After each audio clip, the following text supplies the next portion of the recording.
గౌరవనీయులైన విద్యాశాఖ మంత్రి గారికి నా నమస్కారం.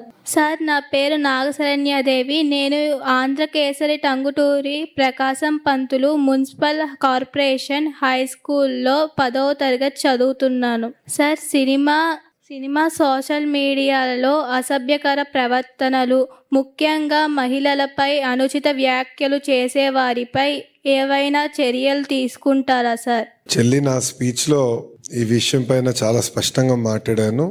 మీరు అడుగుతాం కూడా చాలా మంచిది. 1-10 సార్లు సమాజంలో కూడా చైతన్యం తీసుకురావాలి. చట్టాలతోనే సమాజం మొత్తం మారిపోతుందని నేనైతే నమ్మట్లేదు. మార్పు మన ఇంట్లో మొదలవ్వాలని నమ్మే వ్యక్తి. అందుకే నేను తెలుగు భాష వాడక పదాలు కొన్ని ఉన్నాయి, దానికి మనందరం ఫుల్ స్టాప్ పెట్టాలి, మన ఇంట్లోనే మనం వాడటం మానేయాలని నేను చెప్పిన కారణం అది. నేను మా ప్రత్యర్థి పైన ఎంత పోరాడానో చంద్రబాబు నాయుడు గారితో 4 రెట్లు ఎక్కువ పోరాడా. నేను అనుకుంది అవ్వపోవచ్చు, కానీ 2, 3, 10, 50, 100 సార్లు మాట్లాడితే కొన్ని సంస్కరణలు 2 సంవత్సరాలు పట్టింది నాకు తీసుకొచ్చేదానికి. కానీ తీసుకొచ్చాం, వదిలిపెట్టలే. నమ్మకం దానికోసం వదిలిపెట్టుకోండి.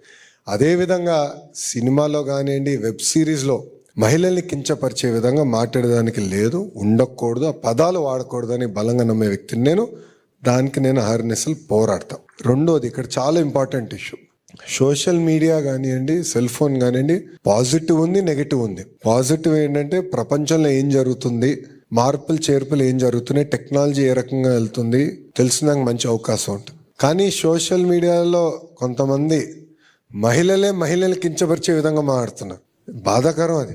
మగవాళ్ళు కూడా కొంతమంది పెడుతున్నారు. దానిపైన ఇప్పటికీ చాలా కఠినంగా వ్యవహరిస్తున్నాం.